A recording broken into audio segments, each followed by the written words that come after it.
हरियाणा के जिंद से हैं महावीर जी, स्वागत है आपका। हाँ जी, नमस्कार जी। कल भी मैंने बात करी थी। हाँ जी सर। हाँ, 3% थे मेरे, उनमें जो बीच वाला पर्सन था और एक तो सुबेरे वाला अरंडी का तेल वैद्य जी ने बता दिया था भाई वो लेने से गैस वाली प्रॉब्लम खत्म हो जाएगी। हाँ तो वो तेल तो मैं आज ले आया और कल आज शाम से शुरू कर दूंगा। जी। दूसरा जो है वो नुस्खा जैतून का सरकार अदरक ये लहसुन का बना रखा है, वो भी कल से मैंने 2 टाइम शुरू कर दिया है। एक टाइम लिया वैद्या ने कही थी, तो उसका अब देखते हैं क्या रिजल्ट होता है। लेकिन जो दूसरा पर्सन था मेरा, ये कंधे नाड़ ये नहीं मुड़ती, इसमें कैल्शियम जमा हुआ है मेरी स्पाइनल कोड के साथ में जो छोटी छोटी हड्डियां हैं, ये कह रहे हैं कि भाई ये कैल्शियम से जुड़ी हुई है, ये कैसे ठीक हो, ज्यादा अकड़न है। ठीक है। वैद्यों ने जो मेरी नाड़ का वो बताया था भाई इधर नाड़ हलाओ, और ये भी मैंने 2-3 महीने भी करके देख लिया, क्योंकि मैं 6-7 महीने से वैद्यों से जुड़ा हुआ हूँ।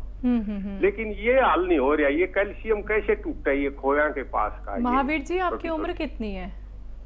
72 साल जी। ठीक है सर जी। महावीर साहब, आप यूँ समझ लें कि ये जो हमारी डिस्क है यहाँ गर्दन की थोड़ा नीचे,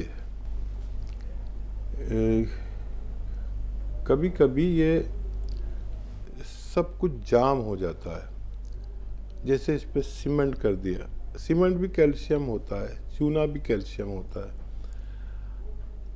अब अगर जब ये जाम होना शुरू हुआ है, अगर ये शुरू हुआ है जाम होना, तो अभी ठीक हो सकते हैं। और अगर इसमें गुंजाइश ख़त्म हो गई है तो फिर ये ना तो इससे छेड़छाड़ कर सकते हैं, ना ऑपरेशन कर सकते हैं। फिर हमें ऐसी ज़िंदगी गुजारनी पड़ती है जब तक कोई अच्छा इलाज नहीं आ जाता। देखिए, ऐसे बैठकर मैंने बताया ये कान इससे मिलाना है। अगर आप मिला पाते हैं, आपकी गर्दन में इतनी मूवमेंट अगर है तो ये ठीक हो सकता है। और ये ठोडी यहाँ से पकड़ें, देखिए ये यहाँ तक आ जाता है, ये पूरी तरह मोड़ दें, ये ठोडी हमारी यहाँ तक आ जाती है। ये मूवमेंट अगर है, नहीं है तो कोशिश करें कि ये मूवमेंट आ जाए। अगर ये आ गई तो आप ठीक हो सकते हैं। और एक ये भी है कि हम ऐसे सीधे लेट जाएं बेड पर और गर्दन नीचे लटका लें ऐसे, और बाकी शरीर सीधा रहे, और 5-5 मिनट 5 बार कम से कम लेटे। इससे भी यहाँ मूवमेंट आती है। तो ये कोशिश करें और कई महीने तक करें। थोड़ा थोड़ा भी मूवमेंट आएगा तो आपको बहुत फ़ायदा होगा, और मूवमेंट की गुंजाइश होगी तो ज़रूर आएगा। और ये सब कुछ मेरा भी यहाँ टाइट होने लगा था, लेकिन मैंने वक्त पे एक्सरसाइज करके इसको अच्छा कर लिया। और जो लोग बिल्कुल किसी की बात नहीं मानते, एक्सरसाइज कहो एक्सरसाइज नहीं करते, और फिजियोथेरेपिस्ट से भी आप मिल सकते हैं, वो बताएगा कि इसमें क्या हो सकता है। बाकी सब दवाओं में आपको फ़ायदा मुमकिन है, इसमें आप खुद फैसला करेंगे कि इसमें फ़ायदा मुमकिन है कि नहीं है। जी। मुजफ्फरनगर से हैं अनीता जी, स्वागत है आपका। मैम नमस्ते। जी नमस्कार। सर जी नमस्ते। स्वागत है आपका, जय हिंद। जी सर, मैंने आपसे पहले बात की थी अपने पति के लिए, जिन्हें वो सुस्ती और चक्कर आते थे। जी तो आपने एक्सरसाइज और गोंद मोरिंगा जैतून का नमक बताया था। तो सर कुछ तो आराम है सर, उन्हें कमजोरी बहुत है, बहुत ज्यादा कमजोरी, और चल नहीं पाते। ये कमजोरी दूर करने की दवाई बता दिए सर। उम्र कितनी है उनकी मैम? 69। ठीक है जी ठीक है। हाँ, देखिए बहुत मेहनत कर रही हैं आप अपनी पति के लिए, और कामयाबी भी मिलनी शुरू हो गई आपको। देखिए एक्सरसाइज तो कराते ही रहना, 3-3 मिनट एक्सरसाइज तो कराते ही रहना। और ऐसे लिटाना भी, ऐसे सीधा बेड पर गर्दन नीचे लटका लें, ऐसा 5-5 मिनट। और वो 2 एक्सरसाइज जो मैं बताता हूँ वो 3-3 मिनट या इससे भी ज़्यादा कर सकते हैं। फ़ायदा शुरू हो गया है, कमज़ोरी भी दूर हो सकती है। मैं कोई नुस्खा ना बताकर आपको माजून अखरोट प्राश 1 चम्मच खिलाएं रोज़ाना, और पानी या दूध से खा सकते हैं। दूध चलता हो तो दूध, नहीं तो पानी से।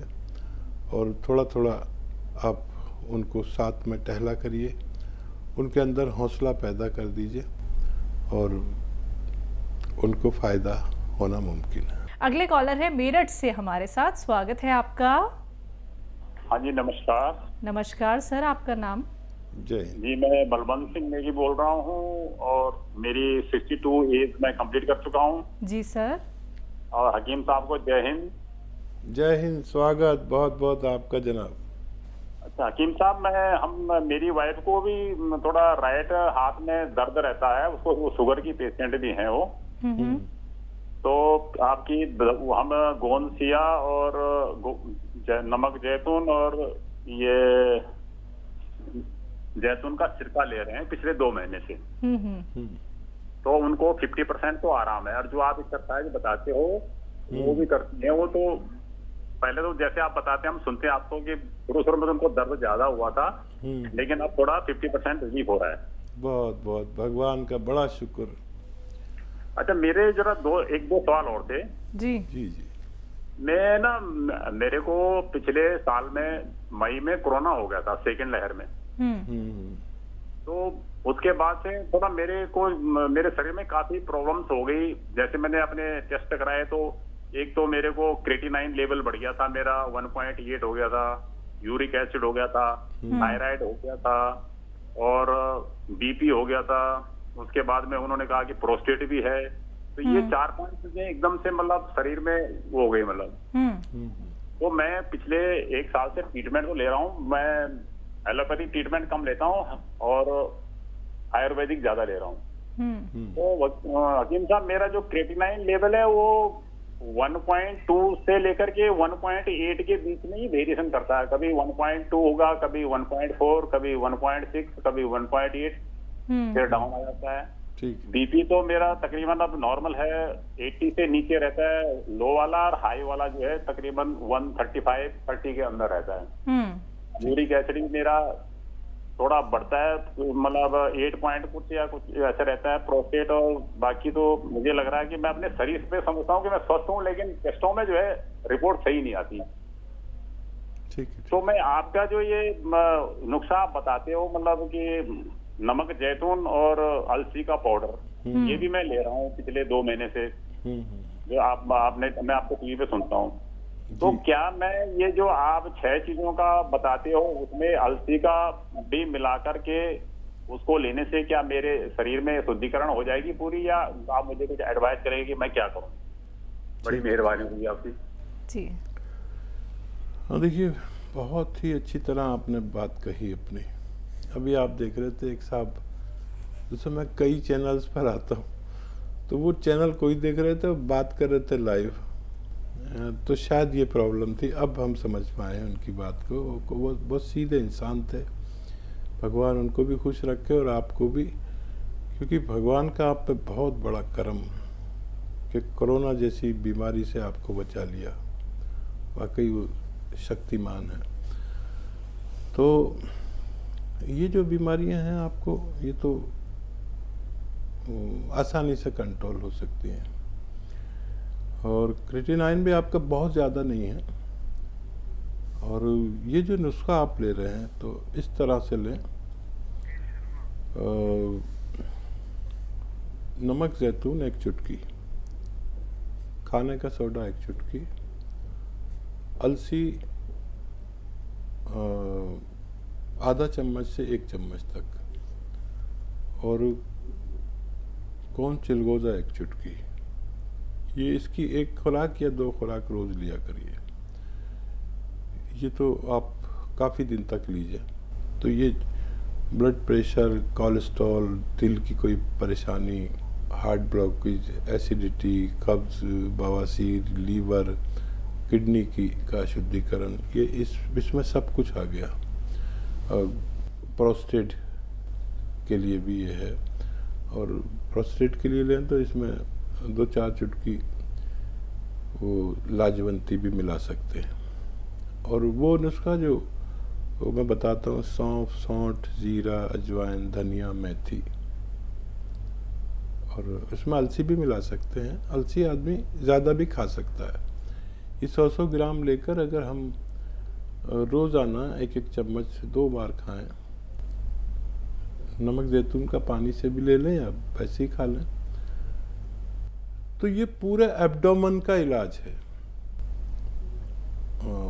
कहीं वर्म हो, कहीं बवासीर हो, कहीं आंतों में प्रॉब्लम हो, कहीं मैदे में प्रॉब्लम हो, और खून साफ नहीं होता हो, और लैट्रिन सही नहीं आती हो, बवासीर हो, और लीवर के लिए भी है, तो स्किन के लिए भी अच्छा नुस्खा है ज़्यादातर चीज़ें घर की।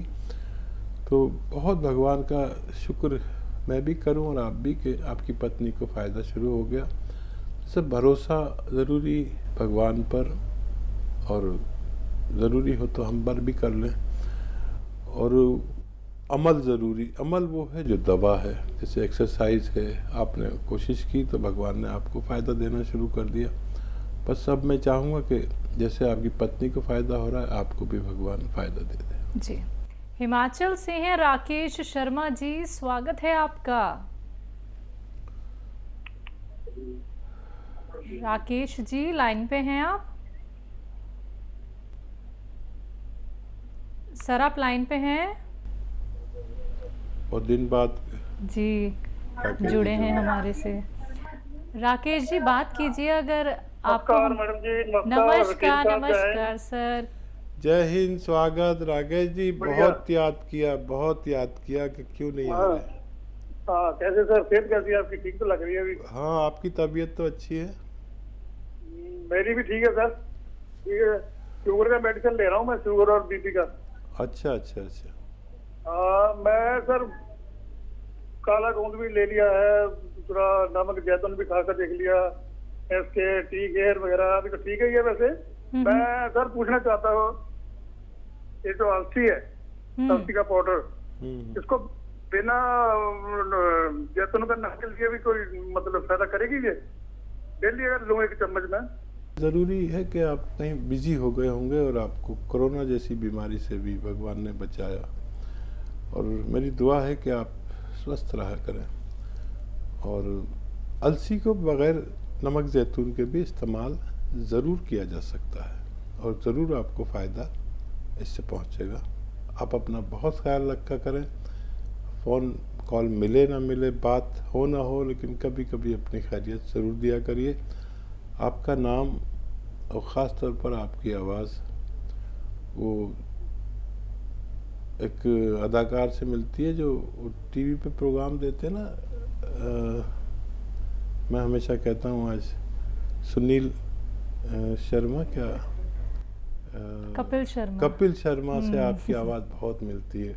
पता नहीं, आपकी आवाज़ आते ही मैं समझता हूँ कपिल शर्मा का फ़ोन है। कभी तो मुझे धोखा होता है कि आप अपना नाम और आवाज़ बदल के तो बात करने की कोशिश नहीं करते। बिल्कुल वैसी आवाज़ है आपकी मेरी नज़र में। बहुत खुश रहिए, धन्यवाद जी। बहुत बहुत शुक्रिया राकेश शर्मा जी, हमें कॉल करने के लिए। बहुत वक्त हो गया था, आपसे हमारी बात नहीं हो पाई है, और जब कॉलर्स हमारे साथ इतने लंबे वक्त से जुड़े होते हैं और उनकी कॉल नहीं आ पाती है तो हम भी परेशान हो जाते हैं। खैरियत पूछनी बहुत ज़रूरी होती है। आपकी सेहत हमें बस मालूम पड़ती रहे कि आप लोग ठीक हैं, बेहतर हैं, तो बस आप कभी ना कभी हमें कॉल करके अपनी सेहत ज़रूर बताते रहिए। हकीम साहब से बात करना चाहते हैं तो तुरंत फ़ोन उठाइए, नंबर्स पे कॉल कीजिए जो आपके सामने आपकी टीवी स्क्रीन पे लगातार दिखाए जा रहे हैं।